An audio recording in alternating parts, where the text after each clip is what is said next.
ada 24 daerah yang berdasarkan keputusan MK yang final dan mengikat itu yang harus menyelenggarakan pemungutan suara ulang atau PSU.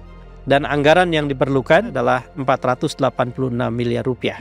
Pemilu mahal atau bahkan demokrasi yang mahal kerap kali juga menjadi keluhan publik. Pak Prabowo, kita harus punya undang-undang political financing, undang-undang pendanaan politik. Dengan cara itu maka pemilu dan demokrasi dibikin tidak mahal. Aspek lain yang bisa kita bahas berkaitan dengan PSU adalah adanya kasus-kasus tertentu di mana PSU dilakukan dikarenakan pejabat publik dan institusi negara yang diwakilinya dinyatakan terlibat di dalam kontestasi. Kejadian ini sebetulnya merefleksikan soal besar di Indonesia. Pejabat publik dan institusi negara kerap kali digunakan secara partisan. Jadi, kasus PSU ini membuat kita semestinya tersadar bahwa regulasi tentang keharusan pejabat publik dan institusi negara untuk tidak bersikap partisan dan terlibat kontestasi harus tegas ditegakkan.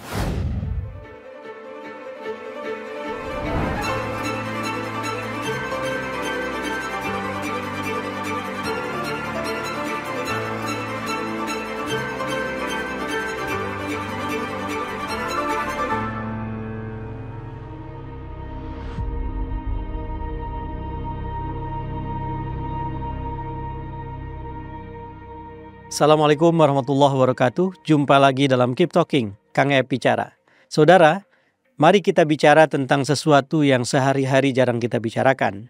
Tetapi saya yakin ketika kita masuk ke topik ini secara lebih detail, maka ternyata banyak sekali urusan kita sehari-hari, hidup kita sehari-hari yang bisa terkait dengan topik pembicaraan ini. Ini adalah soal pemilihan kepala daerah atau pilkada, terutama dalam kaitan dengan keputusan MK yang mengharuskan diadakan pemungutan suara ulang atau PSU di 24 daerah di seluruh Indonesia di berbagai tempat yang tersebar. Saudara, seperti kita tahu, 27 November 2024 yang lalu, kita yang punya hak pilih datang ke TPS-TPS di seluruh Indonesia untuk memilih di 545 pilkada. 545 pilkada itu terbagi menjadi 37 pilkada di tingkat provinsi, karena ada 38 provinsi di Indonesia dan satu provinsi tidak menyelenggarakan pilkada, seperti kita tahu, yaitu Daerah Istimewa Yogyakarta. Lalu kemudian ada 415 kabupaten yang menyelenggarakan pilkada. Dari 416 kabupaten di Indonesia, ada satu kabupaten yang tidak pilkada, yaitu Kabupaten Kepulauan Seribu di daerah khusus Jakarta. Lalu kemudian ada 93 kota yang menyelenggarakan pilkada, memilih wali kota dan wakil wali kota dari 98 kota di Indonesia. Ada 5 kota di Jakarta yang kita tahu tidak menyelenggarakan pilkada. Wali kotanya ditunjuk oleh gubernur. Saudara, 545 pilkada bukanlah jumlah yang sedikit. Dan kita harus bersyukur Indonesia berhasil menyelenggarakan pemilihan serentak sebanyak itu dengan aman, dengan relatif tanpa ada konflik yang memakan korban jiwa, yang membuat kita kemudian terhenyak seperti pernah terjadi dalam beberapa waktu yang lalu ketika cukup banyak penyelenggara pemilu yang meninggal dunia. Saudara, tetapi kalau kita lihat dari apa yang sedang berjalan sekarang, maka sesungguhnya ada beberapa hal yang harus diperbaiki berkaitan dengan pilkada. Dan saya ingin berbicara tentang perbaikan pilkada ini dengan menggunakan keputusan MK sebagai jalan masuk. Jadi kita kembali ke keputusan MK. MK menerima 40 perkara dalam kaitan dengan pilkada, lalu kemudian 24 diputuskan PSU dari 26 perkara yang dikabulkan permohonannya. Lalu 9 perkara ditolak permohonannya dan 5 perkara tidak diterima untuk diproses. Dengan demikian, ada 24 daerah yang berdasarkan keputusan MK yang final dan mengikat itu yang harus menyelenggarakan pemungutan suara ulang atau PSU. Dalam bahasa sederhana, pilkada ulang. Pilkada ulang ini tentu saja memerlukan anggaran. Dan anggaran yang diperlukan menurut catatan, menurut berita adalah 486 miliar rupiah. Ternyata ada 8 daerah dari 24 itu yang masih punya dana untuk menyelenggarakan pemungutan suara ulang. Tetapi 16 daerah sisanya kekurangan dana untuk menyelenggarakan pilkada atau pemungutan suara ulang Bahkan ada beberapa di antaranya yang sudah tidak punya dana sama sekali. Jadi artinya di sini ada juga persoalan kebutuhan dana yang harus dialokasikan untuk pemungutan suara ulang ini. Mari kita tidak hanya fokus pada soal dana, tetapi fokus juga pada soal-soal yang lain. Seperti kita tahu bahwa pilkada sebetulnya dari sisi penyelenggaraan yang berhasil kita selenggarakan harus disyukuri. Tetapi direfleksikan dari keputusan Mahkamah Konstitusi, sebetulnya manajemen pilkada amat sangat perlu untuk diperbaiki. Saya ambil contoh misalnya, ada dari 24 itu 2 daerah diantaranya, yaitu Kabupaten Tasik dan Provinsi Papua, yang harus menyelenggarakan PSU dikarenakan kandidatnya didiskualifikasi. Dalam kasus di Kabupaten Tasik, salah satu kandidat yang memang sebelumnya menjabat sebagai bupati dinyatakan sudah pernah memimpin daerah selama 2 periode, sehingga kemudian tidak eligible atau tidak memenuhi syarat untuk ikut kembali pilkada. Padahal kita tahu di Tasik KPUD sudah bekerja, dan KPUD tentu memeriksa semua dokumen yang ada, dan berdasarkan dokumen-dokumen itu bahwa sang kandidat yang kemudian didiskualifikasi oleh MK memenuhi syarat karena belum menjabat selama 2 periode kepemimpinan di Kabupaten Tasik. Tapi ternyata MK punya perhitungan yang berbeda. Saya tidak tahu bagaimana duduk ceritanya yang secara persis, tetapi akhirnya kandidat itu didiskualifikasi. Di Provinsi Papua, calon wakil gubernur didiskualifikasi dikarenakan dinyatakan bahwa persyaratannya tidak sah. Kita tahu bahwa persyaratan untuk seseorang menjadi kandidat itu sudah diproses di KPU daerah, dan artinya di sini ada aspek manajerial di KPU daerah yang harus dipertanyakan. Kasus-kasus semacam itu kalau kita buka perkara-perkara PSU akan bisa kita temukan juga di daerah yang lain. Dengan demikian, untuk membuat pilkada tidak mahal, sebetulnya bukan hanya sekedar jangan sampai diulang, tetapi harus diurus di hulu, yaitu manajemen pilkada harus kita perbaiki.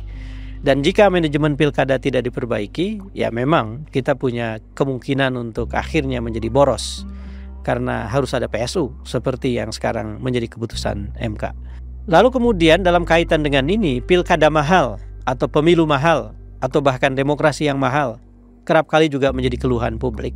Saudara, dalam soal ini sekali lagi berulang-ulang seperti yang sering saya sampaikan di kanal YouTube ini, bahwa sebetulnya itu harus diurus dari hulu.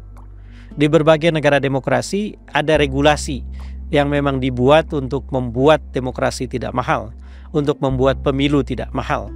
Efisiensi demokrasi, efisiensi dan efektivitas pemilu itu biasanya antara lain disokong oleh adanya undang-undang pendanaan politik atau political financing.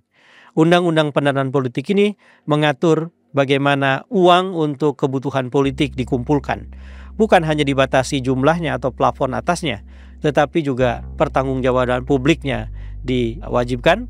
Lalu kemudian ada mekanisme yang membuat semua orang bisa melihat, bisa mengetahui uang-uang yang masuk ke setiap kontestan atau partai politik. Semua dibikin terbuka. Dan tentu saja dengan demikian maka tidak bisa satu partai tertentu dengan fasilitas yang dimiliki negara misalnya memanfaatkan jabatan publik atau institusi negara untuk membuat mereka punya uang dengan berbagai cara, seperti yang kerap kali dituding atau dituduhkan terjadi di Indonesia. Lalu kemudian yang kedua adalah bagaimana uang dikeluarkan atau dibelanjakan. Dalam kaitan dengan ini sekali lagi bukan hanya plafonnya atau batas atasnya, tetapi juga mekanisme pembatasan jumlah yang bisa dikeluarkan untuk satu kegiatan kontestasi oleh satu kontestan atau kandidat, baik kandidat yang berbentuk perseorangan maupun kandidat partai. Nah, dalam kaitan dengan ini misalnya, maka tidak bisa seseorang yang memiliki partai sekaligus memiliki misalnya televisi atau jaringan televisi, itu kemudian memanfaatkan jaringan televisinya semaunya tanpa ada batasan, berkampanye sepanjang saat misalnya dengan menggunakan bahkan acara-acara berita sebagai ajang kampanye mereka sepanjang saat, sepanjang waktu, semaunya. Semua itu akan terkena oleh regulasi yang mengharamkan cara-cara semacam itu lewat bagian kedua dari Undang-Undang Political Financing yang membatasi pengeluaran dalam kerja-kerja politik. Yang ketiga adalah diharamkannya repayment, membayar seseorang atau sekelompok orang atau satu unit usaha yang sudah membantu dalam pilkada atau pemilu dengan mengistimewakan mereka dalam kebijakan-kebijakan publik sang pemenang yang mereka bantu. Ini juga dilarang, dan Undang-Undang Political Financing menegaskan larangan semacam itu. Sekali lagi, tanpa bosan, tanpa lelah, saya ingin mengingatkan kepada Presiden agar soal ini menjadi perhatian serius. Pak Prabowo, kita harus punya Undang-Undang Political Financing, Undang-Undang Pendanaan Politik. Dengan cara itu maka pemilu dan demokrasi dibikin tidak mahal. Lalu kemudian aspek lain yang bisa kita bahas berkaitan dengan PSU adalah adanya kasus-kasus tertentu di mana PSU dilakukan dikarenakan pejabat publik dan institusi negara yang diwakilinya dinyatakan terlibat di dalam kontestasi. Salah satu yang menjadi contoh tentang itu adalah di Kabupaten Serang, ketika Menteri Desa disebut oleh MK terbukti ikut terlibat dalam pertemuan yang mengarahkan para kepala desa untuk memilih salah satu kontestan. Dan kontestan itu notabene adalah istri dari sang menteri. Kejadian ini sebetulnya merefleksikan soal besar di Indonesia. Pejabat publik dan institusi negara kerap kali digunakan secara partisan. Dan yang terbongkar, yang kemudian menjadi sebab dari PSU sebetulnya hanya segelintir saja dari kasus besar yang sebetulnya menjadi gunung es di Indonesia. Kita tahu bahwa banyak sekali orang, banyak pihak yang sudah mengkritik misalnya keterlibatan kepolisian, keterlibatan tentara, keterlibatan lembaga intelijen, keterlibatan pejabat-pejabat publik, bahkan setingkat menteri yang dengan tegas, dengan terang benderang menggunakan fasilitas negara pada saat mereka sedang melakukan kerja-kerja kenegaraan untuk kerja-kerja partisan dengan mengarahkan dukungan kepada kontestan dalam satu kontestasi yang sudah berjalan. Menurut hemat saya, jika ini dibiarkan, maka kemudian kita akan punya terus-menerus pemilu yang bermasalah. Dan akhirnya kemungkinan bagi PSU seperti yang terjadi dalam kasus di Pilkada 2024 bisa berulang kapan saja dan di mana saja. Dalam kaitan dengan ini, sebetulnya yang diperlukan Code of Conduct sekaligus regulasi. Code of Conduct adalah satu etika yang di beberapa tempat, di beberapa negara seperti di Singapura dan di Inggris dibuat tertulis. Code of Conduct ini mengatur batasan-batasan yang boleh dan tidak boleh dilakukan oleh pejabat publik berkaitan dengan urusan lain di luar itu. Ini bisa berkait dengan soal usaha atau bisnis yang mereka kelola atau kerjakan.